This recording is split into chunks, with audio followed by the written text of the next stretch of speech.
ओम नमो भगवते वासुदेवाय। श्रीमद् भागवत महापुराण प्रथम स्कंध नवम अध्याय श्लोक 1 से 16 का हिंदी अनुवाद। युधिष्ठिर आदि का भीष्म जी के पास जाना और भगवान श्री कृष्ण की स्तुति करते हुए भीष्म जी का प्राण त्याग करना। सूत जी कहते हैं, इस प्रकार राजा युधिष्ठिर प्रजाद्रोह से भयभीत हो गए। फिर सब धर्मों का ज्ञान प्राप्त करने की इच्छा से उन्होंने कुरुक्षेत्र की यात्रा की, जहाँ भीष्म पितामह सरसैया पर पड़े थे। सौनकादि ऋषियों उस समय उन सब भाइयों ने स्वर्ण जड़ित रथों पर, जिनके अच्छे अच्छे घोड़े जुते हुए थे, सवार होकर अपने भाई युधिष्ठिर का अनुगमन किया। उनके साथ व्यास, धौम्य आदि ब्राह्मण भी थे। सौनकादि अर्जुन के साथ भगवान श्री कृष्ण के रथ पर चढ़कर चले। उन सब भाइयों के साथ धर्मराज युधिष्ठिर की ऐसी शोभा हुई मानो यक्षों से घिरे हुए स्वयं कुबेर जी ही जा रहे हों। अपने अनुचरों और भगवान श्री कृष्ण के साथ वहां जाकर पांडवों ने देखा कि भीष्म पितामह स्वर्ग से गिरे हुए देवताओं के समान पृथ्वी पर पड़े हैं। उन लोगों ने उन्हें प्रणाम किया।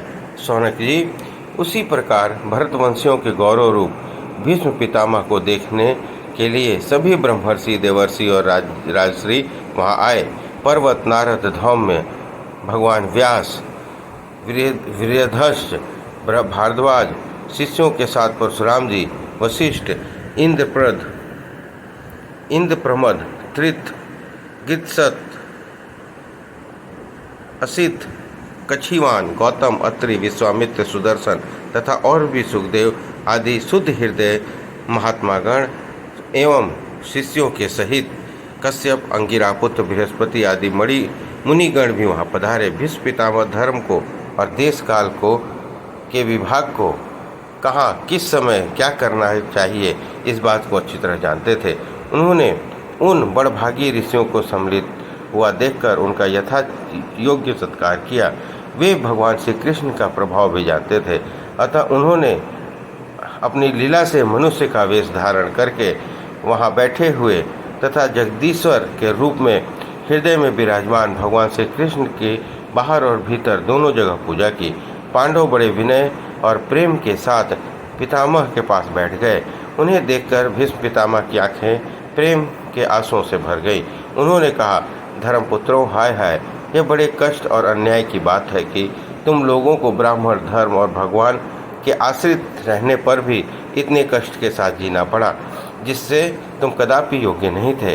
अतिरथी पांडु की मृत्यु के समय तुम्हारी अवस्था बहुत छोटी थी। उन दिनों तुम लोगों के लिए कुंती रानी को और साथ साथ तुम्हें भी बार बार बहुत से कष्ट झेलने पड़े। जिस प्रकार बादल वायु के वश में रहते हैं, वैसे ही लोकपालों के सहित सारा संसार काल भगवान के अधीन है। मैं समझता हूँ कि तुम लोगों के जीवन में ये जो प्रिय घटनाएं घटित हुई हैं, ये सब उन्हीं की लीला है। नहीं तो जहाँ साक्षात धर्मपुत्र राजा युधिष्ठिर हों, गदाधारी भीमसेन, धनुर्धारी अर्जुन रक्षा के काम में लगे हों, गांडीव धनुष हो, स्वयं श्री कृष्ण सहृद हों, भला वहाँ भी विपत्ति की संभावना है। ये काल रूप श्री कृष्ण कब क्या करना चाहते हैं, इस बात का कभी कोई नहीं जानता। बड़े बड़े ज्ञानी भी इसे जानने की इच्छा करके मोहित हो जाते हैं। नवम अध्याय श्लोक 17 से 21 का हिंदी अनुवाद। युधिष्ठिर संसार के ये सब घटनाएं ईश्वर इच्छा के अधीन है। उसी का अनुसरण करके तुम इस अनाथ प्रजा का पालन करो, क्योंकि अब तुम ही इनके स्वामी और इसे पालन करने में समर्थ हो। ये कृष्ण साक्षात भगवान है। ये सबके आदि कारण और परम पुरुष नारायण है। अपनी माया से लोगों को मोहित करते हुए ये यदुवंशियों में छिपकर लीला कर रहे हैं। इनका प्रभाव अत्यंत गूढ़ और रहस्यमय है। युधिष्ठिर इसे भगवान शंकर, देवर्षि नारद और स्वयं भगवान कपिल भी जानते हैं, जिन्हें तुम अपना ममेरा भाई, प्रिय मित्र और सबसे बड़ा हित मानते हो, तथा जिन्हें तुम प्रेमवश अपना मंत्री, दूत और सारथी तक बनाने में संकोच नहीं किया है, ये स्वयं परमात्मा है। इन सर्वथा सर्वधर्मी, अद्वितीय, अहंकार रहित, निष्पाप परमात्मा ने उन ऊंचे ऊंचे कार्यों के कारण कभी किसी प्रकार की विषमता नहीं होती। युधिष्ठिर, इस प्रकार सर्वत्र सम होने पर भी देखो तो सही ये अपने अनन्य प्रेमी भक्तों पर कितनी कृपा करते हैं। यही कारण है कि ऐसे समय में जबकि मैं अपने प्राणों का त्याग करने जा रहा हूँ, इन भगवान कृष्ण ने मुझे साक्षात दर्शन दिया है। भगवत परायण योगी पुरुष भक्ति भाव से इनमें अपना मन लगाकर और वाणी से इनके कामों का कीर्तन करते हुए शरीर का त्याग करते हैं और कामनाओं से तथा कर से बंधन से मुक्त हो जाते हैं। वे ही देव भगवान अपने प्रसन्न हास्य और रक्त कमल के समान औरन नेत्रों से उल्लासित मुख वाले चतुर्भुज रूप से जिनका और लोगों को केवल ध्यान के दर्शन होता है, तब तक यहीं स्थित रहकर प्रतीक्षा करें जब तक मैं इस शरीर को त्याग न दूं।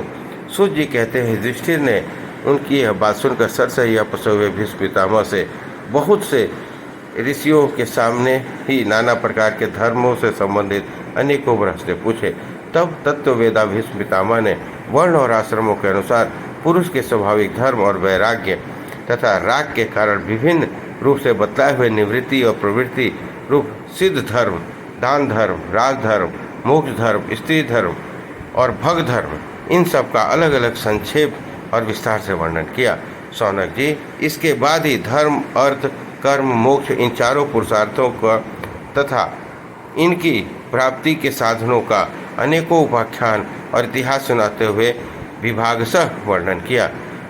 भीष्म पितामह इस प्रकार धर्म के प्रवचन कर ही रहे थे कि वह उत्तरायण का समय आ गया, जिसे मृत्यु को अपने अधीन रखने वाले भगवत परायण योगी लोग चाहा करते हैं।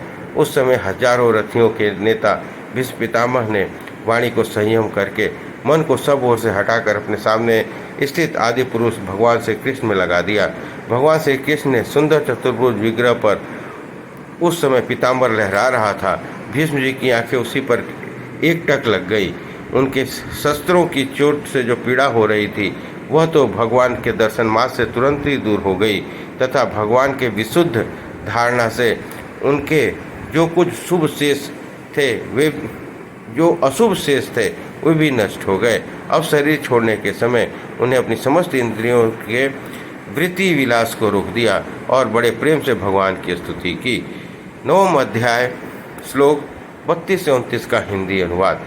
विष्णु जी ने कहा, अब मृत्यु के समय मैं अपनी यह बुद्धि जो अनेक प्रकार के साधनों का अनुष्ठान करने से अत्यंत शुद्ध और कामना रहित हो गई है, यदुवंश शिरोमणि अत्यंत भगवान श्री कृष्ण के चरणों में समर्पित करता हूँ, जो सदा सदा अपने आनंदमय स्वरूप में स्थित रहते हुए ही कहीं विहार करने की लीला करने की इच्छा से प्रकृति को स्वीकार कर लेते हैं, जिससे ये सृष्टि परंपरा चलती रहती है, जिनका शरीर त्रिभुवन सुंदर एवं श्याम तमाल के समान सांवला है, जिस पर सूर्य रश्मियों के समान श्रेष्ठ पीताम्बर लहराता रहता है और कमल सदृश मुख पर घुंघराली अटके लगी रहती हैं। उन अर्जुन सखा से कृष्ण में मेरी निष्कपट प्रीति हो।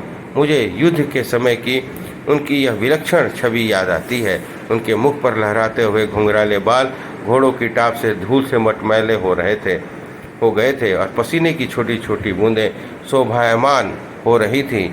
मैं अपने तीक्ष्ण बाणों से उनकी त्वचा को बींध रहा था।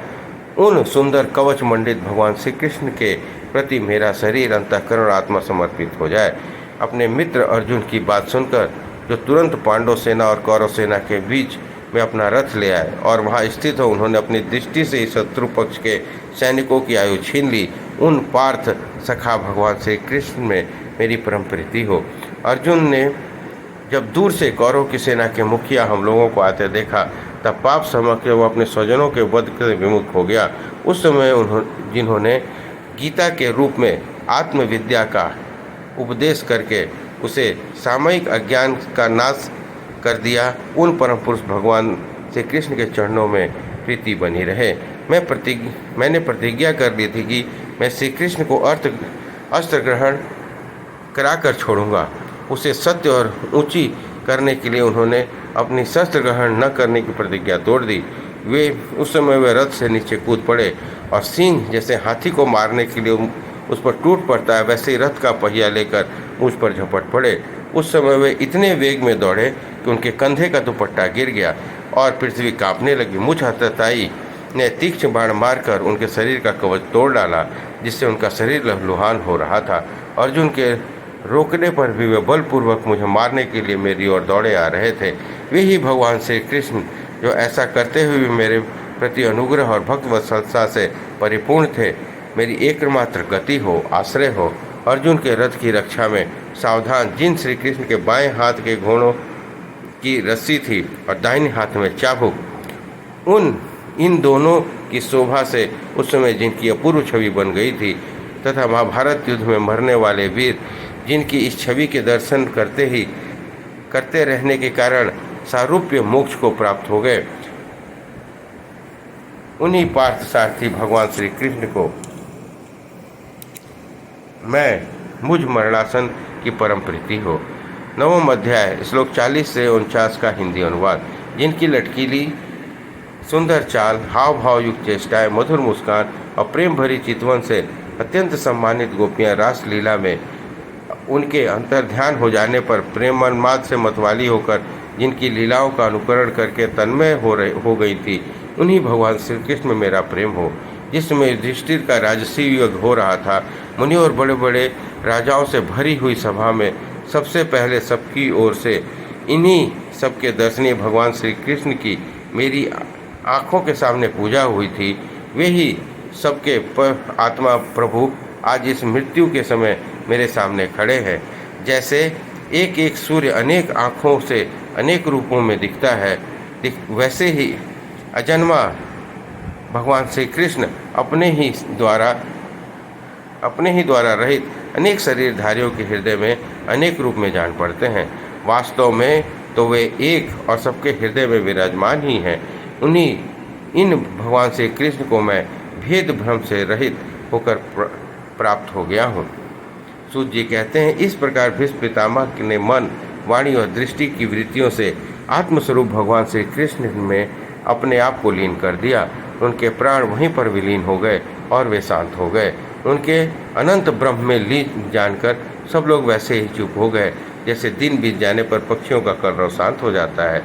उस समय देवताओं और मनुष्य नगाड़े बजाने लगे। साधु स्वभाव के राजा उनकी प्रशंसा करने लगे और आकाश से पुष्पों की वर्षा होने लगी। शौनक जी, युधिष्ठिर ने उनके मृत शरीर की अंत्येष्टि क्रिया कराई और सब कुछ समय के लिए शोकमग्न हो गए। उस समय मुनियों ने बड़े आनंद भाव से भगवान श्री कृष्ण की उनकी रहस्यमय नाम लेकर स्तुति की। इसके पश्चात अपने हृदय को श्री कृष्णमय बनाकर वे अपने अपने आश्रमों को लौट गए। तदनंतर भगवान कृष्ण के साथ युधिष्ठिर हस्तिनापुर चले गए और उन्होंने वहां अपने चाचा धृतराष्ट्र और तपस्विनी गांधारी को ढांढस बंधाया। फिर धृतराष्ट्र की आज्ञा और भगवान श्री कृष्ण की अनुमति से समर्थ राजा युधिष्ठिर अपने वंश परंपरागत साम्राज्य का धर्मपूर्वक शासन करने लगे। इस प्रकार प्रथम स्कंध 9वां अध्याय संपन्न हुआ। बोलिए कृष्ण भगवान की जय।